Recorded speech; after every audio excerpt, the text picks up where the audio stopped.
Welcome, this is Josh Reeves with Mile High Church in Lakewood, Colorado. Thank you for tuning in to our podcast today. For more information about our church, please visit our website, milehighchurch.org. Henry Nouwen, a Catholic priest, was once granted an audience with St. Teresa of Calcutta, Mother Teresa.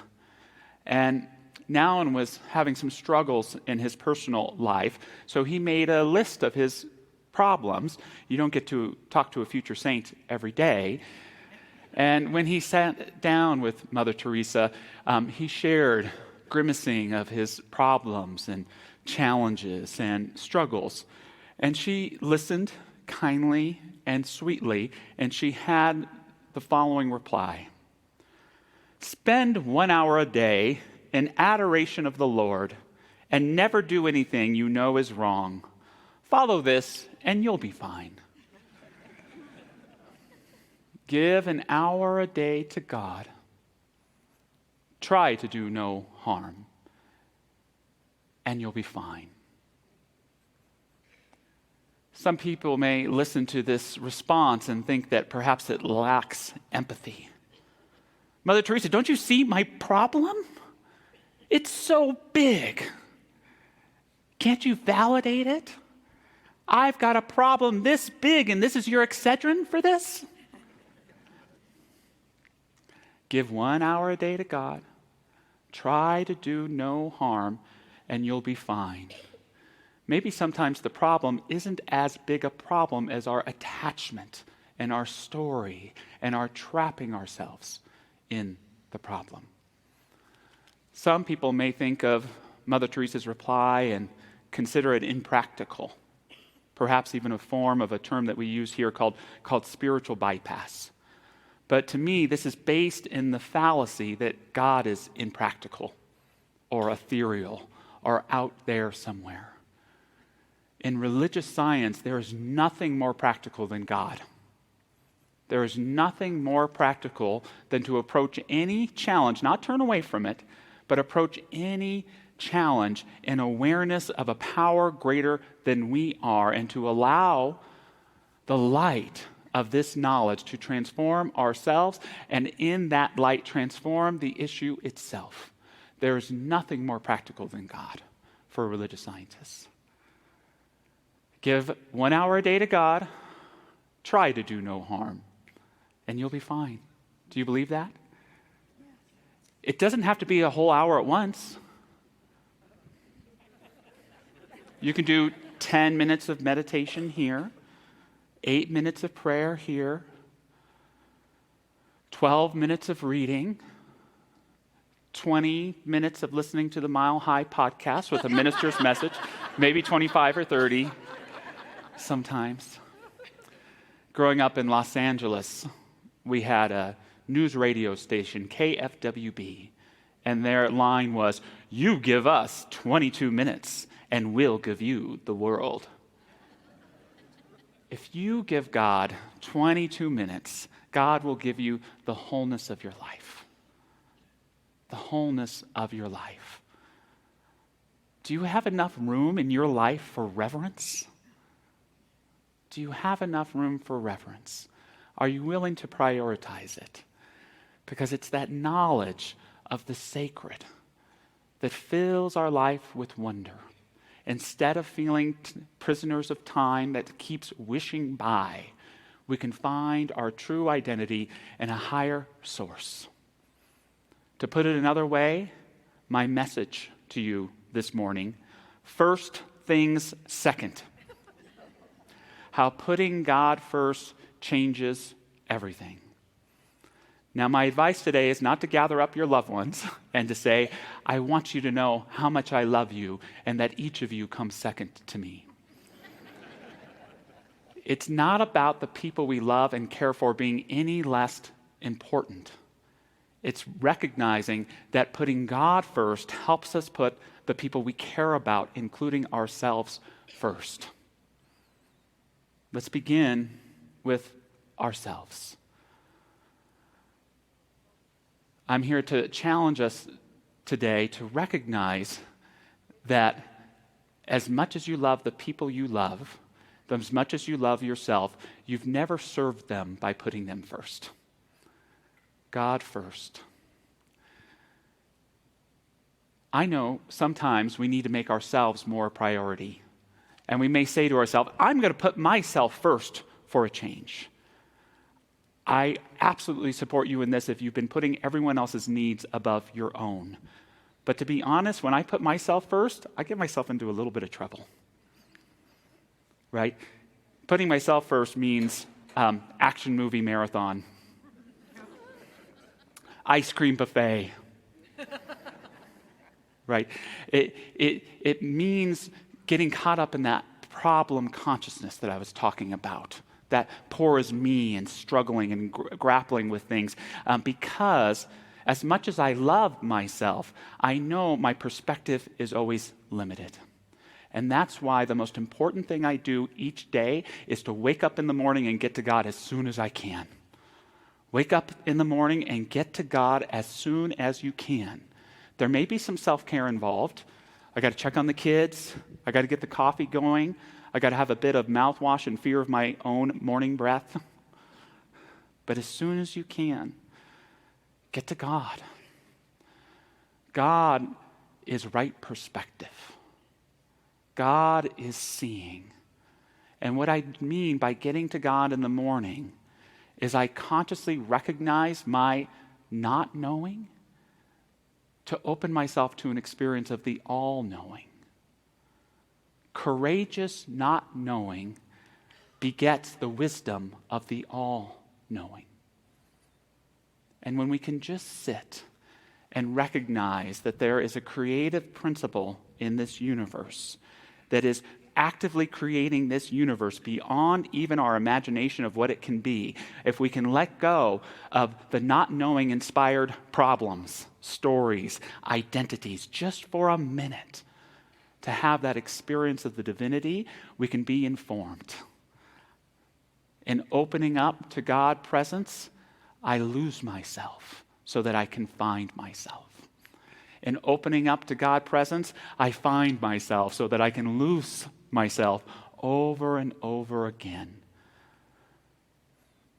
Speaking of God being practical, when we do this day after day, God no longer seems like a distant star, but your very anchor, the very marrow of your being. Every cell, every hair, every fiber is awakened with that divine consciousness that was always there but becomes dormant as we enter in that practice of thinking we know exactly what life is, what it should be doing. When we open up to the divine, we become who we really are. But God first. First things second. Putting God first changes everything. And we can apply this to the people that we love as well. We have to be careful with it because they may not understand. Baby, I love you so much. I just want you to know that you will always come second to me. Baby, you're the second to last thing I think about before I go to bed at night. And you're the second thing I think about when I wake up in the morning. Baby, there's no decision, no choice that I make without thinking of you second. Don't do that. Because, baby, I put God first so I can put you first, so that I can cherish you, so that I can behold you, so that I can love you. Because God is how I see in truth and reality.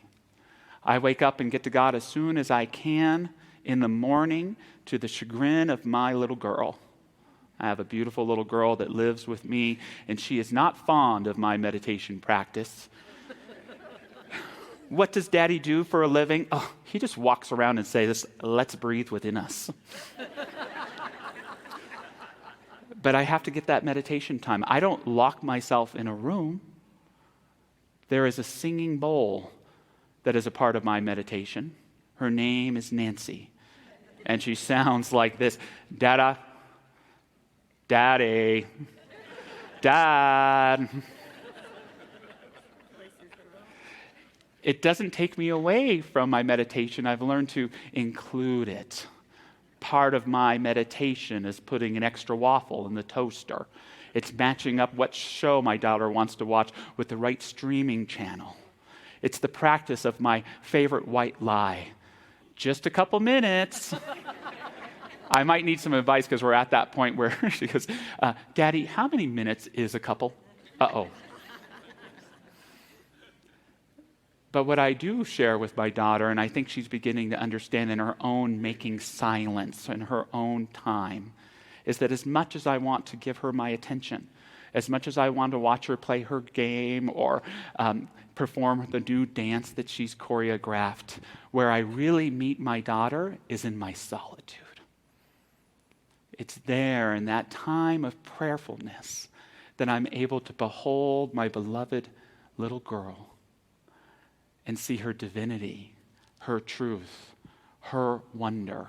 And when I return to her, that attention is illuminated so that I can play and be present. Do you resonate with this? Is this true when it comes to the people you love?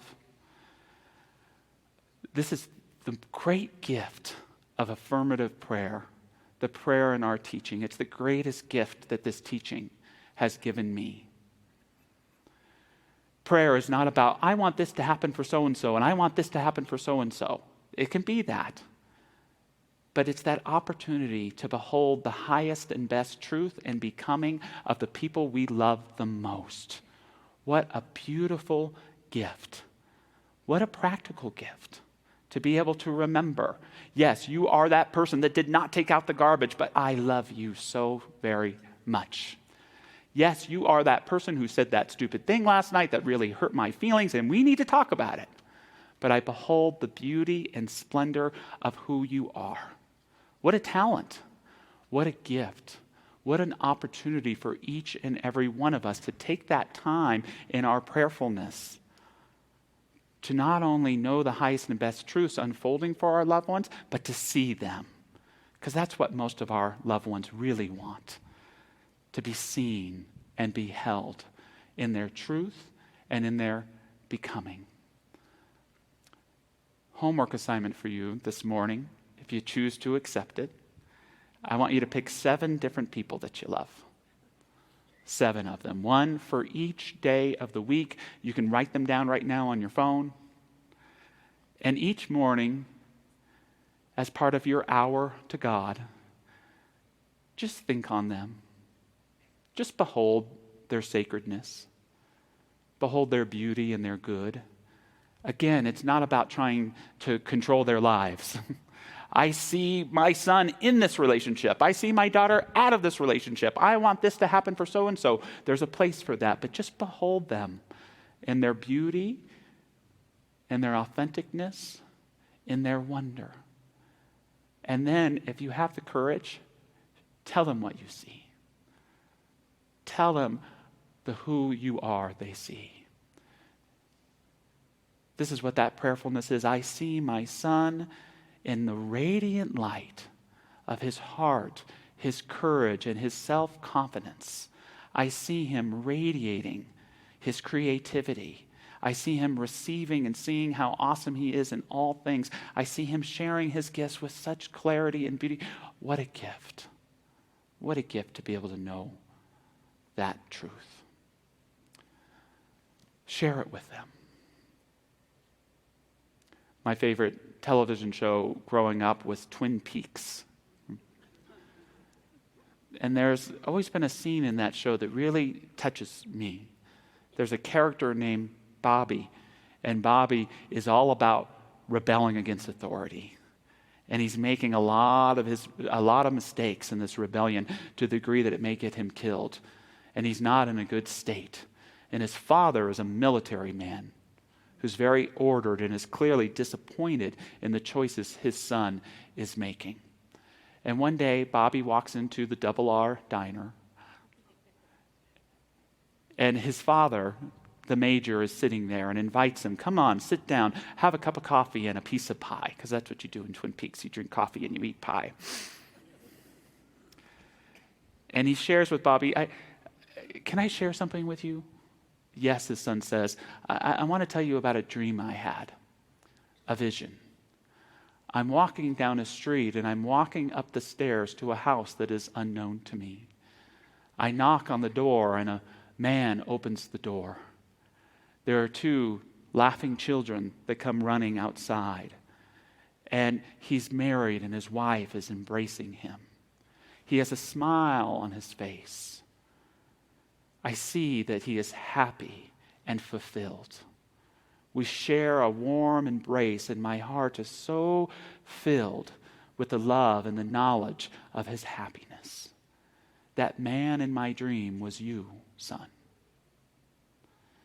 And his son begins to weep and cry, and it marks not only an arc in the change of his character, but it's a recognition of a teaching for each and every one of us. How much each of us is, in our own way, quietly calling out to be seen, to be recognized, not just for who we've been, but for who we are and who we are becoming. Who is that person for the people you love? And if they don't exist, guess what? It gets to be you to know and to nurture those truths. In conclusion today, I want to apply this idea of first things second to our work. A lot of us love to get stuff done. We like having those long to-do lists and crossing off one after another, and we can feel quite accomplished. But in that accomplishing, we can forget that our presence is always much more important than what we do. Baron von Hugel, his famous final words, caring is everything. Caring is everything.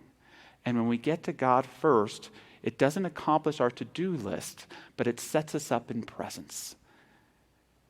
It helps to remind us of what Viktor Frankl said, that true meaning in life comes from living for a cause greater than yourself or through truly loving someone.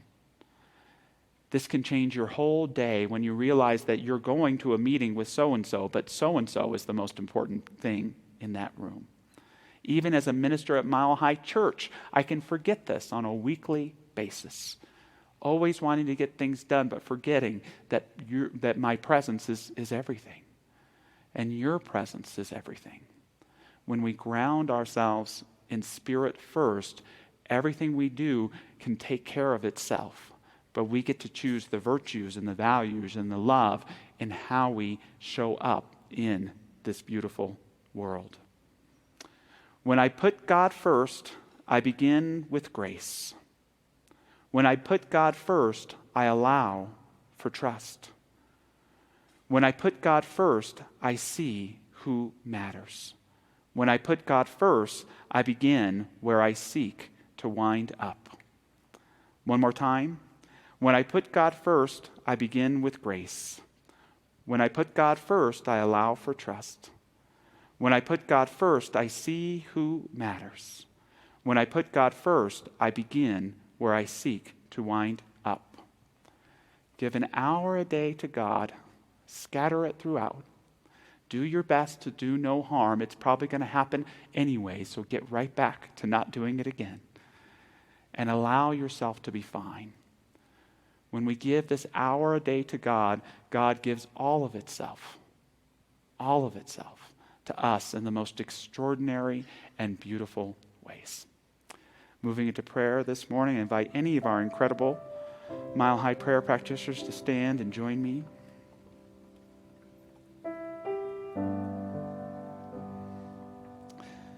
Celebrating this one life,